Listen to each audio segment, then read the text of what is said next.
মহাদেব। এখন আমরা বর্তমানে আছি সুলতানগঞ্জে আর জল উঠাচ্ছি এখান থেকে। আর এই জল উঠানো হয়ে গেল, চলে আছে। এখন আমরা জল উঠাবো, জল উঠা এখন পূজা করাবো, সংকল্প করাবো। সংকল্প করানোর পর যাত্রা শুরু করবো। সবাই বলো হর হর মহাদেব।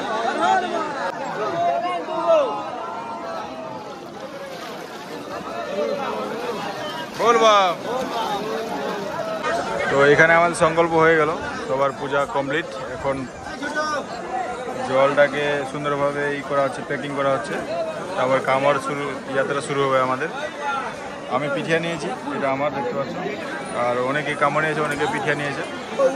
তার মধ্যে আমি পিঠিয়া নিয়েছি, কারণ অনেকদিন পর হেঁটে যাচ্ছি, তার জন্য পিঠিয়াই নিয়েছি। তো ফাইনালি আমাদের প্যাদল যাত্রা মানে কামাড়ি যাত্রা শুরু হয়ে গেল সুলতানগঞ্জ থেকে।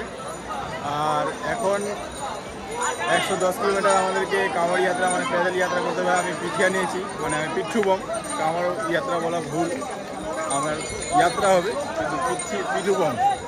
তো চলো বেরিয়ে পড়ি। এখন সময় বাজে 5টা 30 আর এখন আমাদের যাত্রা শুরু হলো।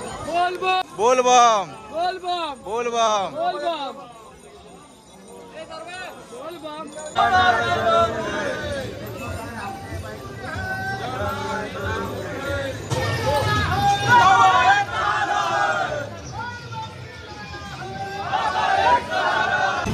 এখান থেকে বাসও যায়, তোমরা যেতে চাও বাসে, তো বাসে 200 টাকা টিকিট নেবে। বাসগুলো যাচ্ছে। বর্তমানে আমরা ওভারব্রিজ দিয়ে পার হচ্ছি। আর এইদিকে রেলওয়ে স্টেশন আছে, দেখতে পাচ্ছ ট্রেন আসছে। আর এই ওভারব্রিজ দিয়ে আমরা এখন পার হচ্ছি।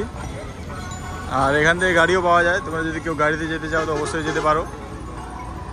বাস 200 টাকা সামথিং ভাড়া নেবে। আর এদিকে দেখো রেলওয়ে স্টেশন, ট্রেন আসছে। এখানে দেখতে পাচ্ছ লেখা আছে দেওঘর 110 কিলোমিটার, বাসুকিনাথ 155 কিলোমিটার। তো আমাদেরকে এখনও 110 কিলোমিটার পায়ে হেঁটে যেতে হবে। এদিক দিয়ে পাশ দিয়ে বা দিক দিয়ে হাট মানে গাড়ি যাওয়ার রাস্তা, আর আমরা সোজা ডান দিক দিয়ে পায়ে হেঁটে যাচ্ছি। এই অবধি আমরা মোটামুটি 4 কিলোমিটার হবে, 3 কিলোমিটার চলে এসেছি। আর তোমরা আশীর্বাদ করো, আমরা ভালোভাবে পৌঁছে যাবো। কি হর হর মহাদেব, হর হর মহাদেব।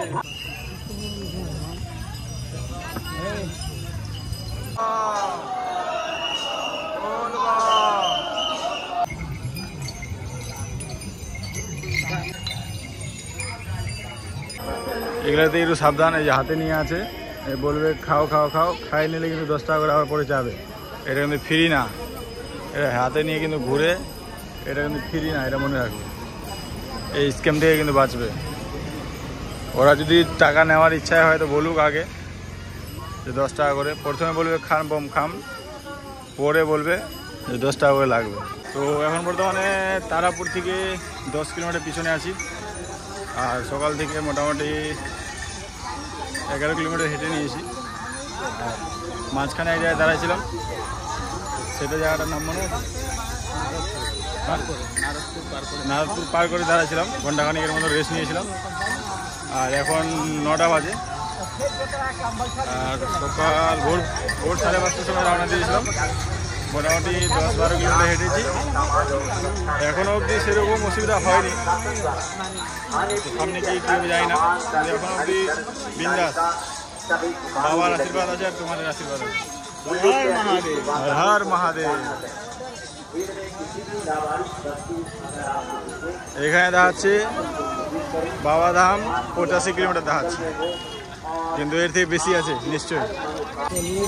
দেখো কত ছোট বাচ্চা, ছোট্ট একটা মেয়ে দণ্ড দিয়ে আছে। এই যে কি চাওয়া পাওয়া আছে, ছোট্ট একটা লেডিস বম দেখলাম, মানে দণ্ডি কেটে যাচ্ছে এইটুকু। খুব বেশি বয়স হলে 12 বছর 13 বছর বয়স হবে। যাই হোক, যে কারণে যাক না কেন, বাবা যাতে ওই ছোট্ট বোমের আশাটা পূরণ করে দেয়, এটা আমি বাবার কাছে প্রার্থনা করি। আরেকটা ছোট বোম দেখতে পেলাম, দেখো, এই দেখো, খুব বেশি হলে 12-13 বছর বয়স ছেলেটার। এত কম বয়সে দণ্ডি কাটছে, মানে নিশ্চয়ই কোনো একটা বড় চাওয়া পাওয়া আছে বা পূরণ হয়েছে। যাই হোক, যেটা হোক পূরণ করে দিও বাবা, এটাই আমি তোমার কাছে প্রার্থনা করি। রৌদ্র কিন্তু ছিল না, হঠাৎ করে রৌদ্র কোথা থেকে আসলো? বাবা মানে পরীক্ষা নিচ্ছে নাকি? বাবা মানে পরীক্ষা নিচ্ছে। উপরে ওয়েদারটা একটু পরিষ্কার,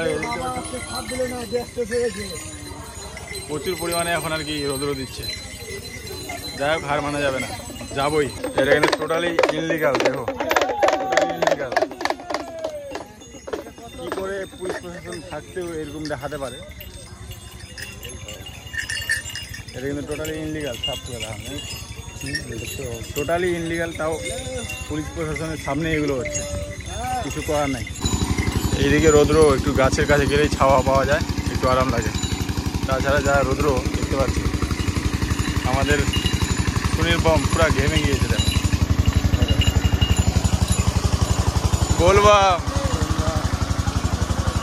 বলবাম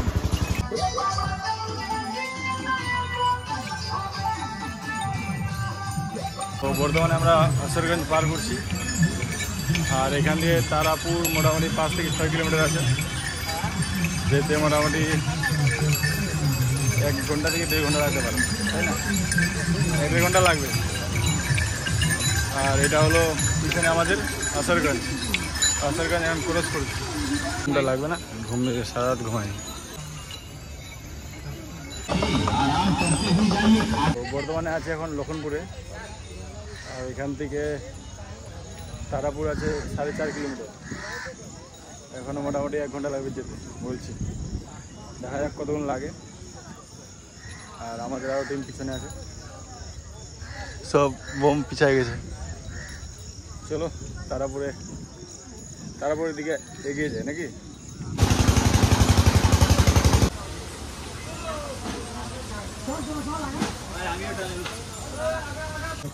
এখন বাজে 3:30টা। আর আমরা দাঁড়িয়েছিলাম কুমারসা নদীর মোটামুটি 9 কিলোমিটার আগে। ওখানে রেস্ট নিলাম 2 ঘন্টা মতো, না 2 ঘন্টা হবে, 1.5-2 ঘন্টা মতো রেস্ট নিলাম। রেস্ট নেওয়ার পর স্নান করলাম। স্নান করে এখন আবার বেরিয়ে বললাম। এখন 3:30 বাজে। আর এখন সোজা টার্গেট আছে কুমারসা নদী। দেখা যাক কত দূর যেতে পারে।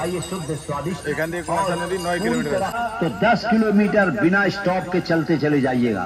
जी हाँ, ये भी है, टेस्टी जिलेबी है और खाने में बहुत स्वादिष्ट। यात्रियों का हार्दिक তো এখন বাজে 8:30টা। আর এখন আসে পৌঁছলাম কাওয়ারসার নদীতে। সামনে দিকে আছে নদীটা। আর আমরা ওখানে দাঁড়াইছিলাম, দাঁড়ায় খাওয়া দাওয়া করলাম। মানে আমাদের গাড়ি, যে গাড়িটা আসছে আমাদের সাথে, ওই গাড়িতে চাল, গ্যাস সব কিছুই রাখা আছে। তো নিয়ে আসলাম, এসে রান্না করলাম। রান্না করে খেলাম। এত টায়ার্ড হয়েছিল যে ভিডিও করার ইচ্ছা করছিল না, পা ব্যথার কারণে। এখন এই যে কাওয়ারসার নদী, আর এই নদীটা এখন ক্রস করবো। আর এই নদীতে পা দেওয়ার সাথে সাথে ব্যথা গায়েব, বলবাম। আর জল দেখো কত জল। রাস্তায় গিটি দেখো, গিটি। এগুলো কিন্তু গিটি হয়, টোটালটাই গিটি। আর এগুলো যা পায়ে লাগবে।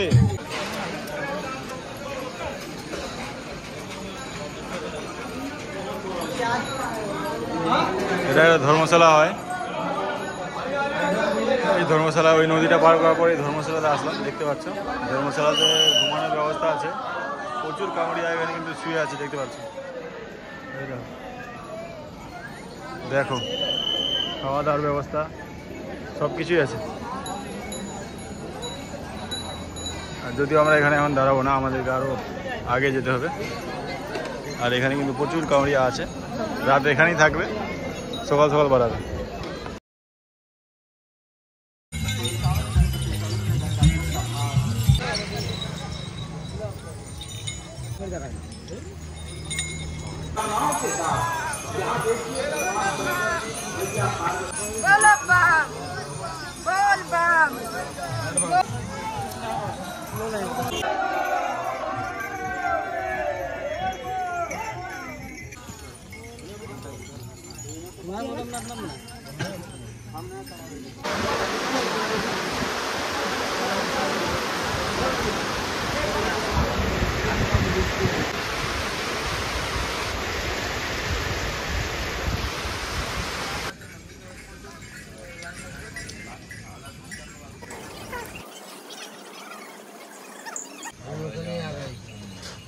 জায়গায় নি তো কোথাও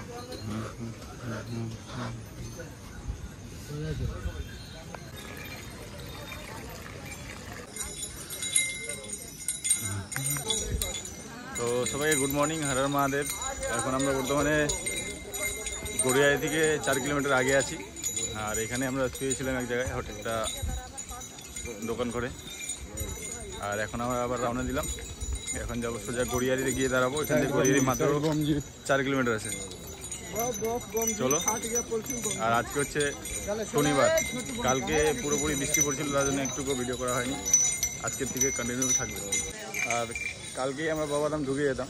বৃহস্পতিবার জল নিছি, আর বৃহস্পতিবার সারাদিন হাঁটছি, শুক্রবার সারাদিন হাঁটছি। আজকে হচ্ছে শনিবার, আর শুক্রবারই পৌঁছে যেতাম। কিন্তু অনেক আমাদের যারা টিম আছে পুরো বম লোক, তাদের মধ্যে কিছু কিছু মানুষের কিছু কিছু ভক্তদের অবস্থা খারাপ হয়ে গেছে। কাউকে তো ছেড়ে যাওয়া যাবে না, তার জন্য আমরাও রেস্ট করেছি। আর আজকে পৌঁছানোর ডিসিশন করছি।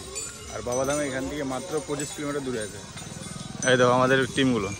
হর হর মহাদেব, বলবাম বলবাম।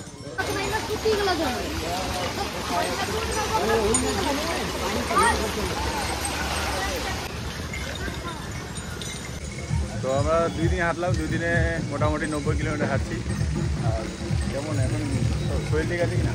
একদম, হ্যাঁ শরীর সবারই টনটনা আছে। আর আমাদের মধ্যে কয়েকজন বোম আছে, ওদের হালত বিগড়ে গেছে।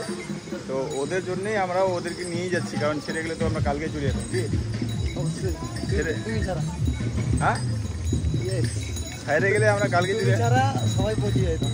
হ্যাঁ হ্যাঁ হ্যাঁ, আমি বলে বোঝাতে পারতাম না। তুমি সব থেকে পিছনে ছিলে। মিডলে ভিডিওতে একটা থেকে পাবেন না আমাদেরকে, কারণ ও একাই। না না, মাঝখানে ভিডিও কালে করিনি। সরি ফর কালকে একটা ভিডিও করা হয়নি, কারণ যা বৃষ্টি পড়তেছিল আর মোবাইলে সেরকম চার্জও ছিল না, ওই জন্য কালকে ভিডিও করা হয়নি। একদম আজকে দিয়ে ভিডিও শুরু হচ্ছে, মাঝখানে একদিন গ্যাপ চলে গেছে। চলো, আপাতত সবার শরীর ভালোই আছে। এখন আবার সবাই হাসতেছে। আজকে তো ঢুকবে মোটামুটি 2টার মধ্যে ঢুকে যাবার। এখন বাজে সময় সকাল 7টা। দেখো সামনে গড়িয়ারি নদী দেখা যাচ্ছে। আর যা ফ্লো আছে, যা স্পিড জলের, মনে হয় না যে আমাদেরকে গড়িয়ারি নদীতে নামতে দিবে। দেখা যাক, সামনে গেলেই বোঝা যাবে। আর এটা দেখা এখন অব্দি মনে হচ্ছে যে মনে হয় নামতে দিবে না। আর দেখো অবস্থা, এত জল এবার প্রথমবার দেখলাম গড়িয়ারিতে। তার মধ্যে বোঝা যাচ্ছে যে আমাদের মনে হয় ব্রিজ আছে, ব্রিজ দিয়ে ঘুরতে হবে। যাই হোক, দেখা যাবে। গড়িয়ারি নদী নিজের রূপ দেখিয়ে দিয়েছে। দেখো, এই দেখো, আর ওই দিক দিয়ে রাস্তা ছিল, ওই ওখান থেকে এখানে অব্দি সব কিছু বন্যার কবলে। আর এই যে আমাদের টিম, হ্যাঁ বর্তমানে গড়িয়ারিতে আছি। আর গড়িয়ারির এরকম রুদ্র এবার প্রথমবার দেখলাম। যা অবস্থা গড়িয়ারি, দেখো দেখো, এরকম রূপ আমি গড়িয়ারির এর আগে কোনোদিনও দেখিনি। আর ওইখান থেকে রাস্তা আছে, দেখতে পাচ্ছ, এখান থেকে এই অবধি রাস্তা আছে এইখানে। আর এখানে যা দোকানপাট ছিল দেখে বোঝা যাচ্ছে বাসটা ছিল, দেখো নিয়ে চলে এসছে। আর মারাত্মক ব্যাপার আছে। স্নান করা হলো না গড়িয়ারিতে, যা জল, প্রচুর জল, প্রচুর জল। এই জলে বেড়ানো যাবে না। গড়িয়ারি এরকম রূপ এর আগে দেখেছিলাম না, কোনোদিনে আজ পর্যন্ত দেখিনি। এরকম রূপ দেখা হয়। কেমন লাগছে গড়িয়ারিতে আছে? খুব ভালো লাগলো। কিন্তু ভালো কোথায়, আমরা জলে নামতে পারলাম না। চান করতে পারবো না আমরা। হ্যাঁ, গড়িয়ারি এর আগে এরকম রূপ দেখেছিলাম? কোনোদিনও না। কোনোদিনও না। আজকে তো জলটা বাড়লো, আজকেই সকালে। আজকে বাড়ছে? হ্যাঁ, সকালে আজকে বাড়ছে রে সকালে। গড়িয়ারির অবস্থা খুব ভয়ানক অবস্থা। অরিজিনালি সত্যি বলছি, এরকম রূপ আমি এই প্রথমবার দেখলাম। এতবার এসেছি, এই প্রথমবার এরকম রূপ দেখলাম। কী করা যাবে, চলো ওই পারে গিয়ে ওর পাটা ডুবাই। তো এখন আমরা গড়িয়ারি নদী ক্রস করে চলে যাচ্ছি। নদীতে স্নান করতে পারলাম না। সবারই মন খারাপ, কারণ এটা শুধু একটা নদী না। এটা সবাই বলে যে এখানে স্নান করলে বা পা যদি জলে ডুবানো যায়, তাহলে সমস্ত দুঃখ কষ্ট যা আছে তোমার সব ধুয়ে যাবে। যা শরীরে ব্যথা থাকবে সব কিছু ধুয়ে যাবে, কিন্তু সেটা আর হলো না। স্যাড। আমরা বর্তমানে গড়িয়ারি থেকে 1 কিলোমিটার হেঁটে আসলাম, আর এখানে চাটা খাচ্ছি। আর মোটামুটি এখানে যা বোর্ডে দেখতে পাচ্ছি মোটামুটি 96 কিলোমিটার এই অবধি হেঁটে নিয়েছি। আর এই দোকানে এসে একটু চায় পানি খাচ্ছি। সকাল থেকে একটানা মোটামুটি 6 কিলোমিটার হেঁটেছি, আর এখন এইরকম জায়গায় দাঁড়িয়ে আছি। মোটামুটি 96 কিলোমিটার আমাদের কমপ্লিট হলো। এখন বাজে 8:36। এখন বাড়াচ্ছি আবার এখান থেকে, একটু রেস্ট করে চা খাওয়া দাওয়া করলাম, এখন বেরোচ্ছি। তো এখন এই জায়গায় দাঁড়ালাম, আর এখানে দেখতে পাচ্ছ কিছু দিচ্ছে, আর মনে হচ্ছে দই আর চিরা মনে হয়। যাই হোক, যাই দেখি কী খাওয়াচ্ছে। এখানে একটু রেস্ট নিচ্ছি, আর আমাদের বম লাইনে দাঁড়াইছে, দেখি কি আছে বলবো। এই একজন এখানে লাইনে দাঁড়াইছে, একজন এখানে লাইনে দাঁড়াইছে, বলবো। ওখানে নিয়ে আসলাম এই দেখো চিরা দই। তো ফাইনালি তোমাদের সবার আশীর্বাদে ভালোভাবে আমি দেবঘর পৌঁছে গেলাম। আর জাস্ট আমার 2 কিলোমিটারের মধ্যেই মন্দির আছে। তো এখন যাচ্ছি, আগে কোনো একটা পূজারি মানে পান্ডার বাড়িতে থাকবো, সেখানে সব কিছু দেখে দেবো। তারপর স্নান লাইনে দাঁড়াবো, দেখতে পাচ্ছ। তারপর জল ঢালে দেবো।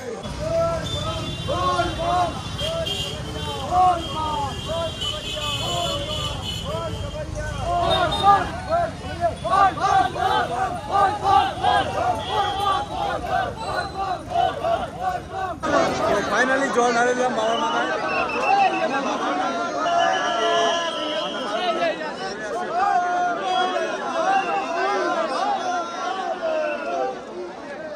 তো এদিক দিয়ে আরো একজন আসবে আমাদের সঞ্জয়দা। ফাইনালি আমাদের জল ঢালা কমপ্লিট, দেখতে পাচ্ছ পিছনে দিব্য দর্শন। আর এখন আমরা যাচ্ছি বাজার করতে, মানে প্রসাদ নিব, তো সেখানে যাচ্ছি, সঙ্গে থাকবো।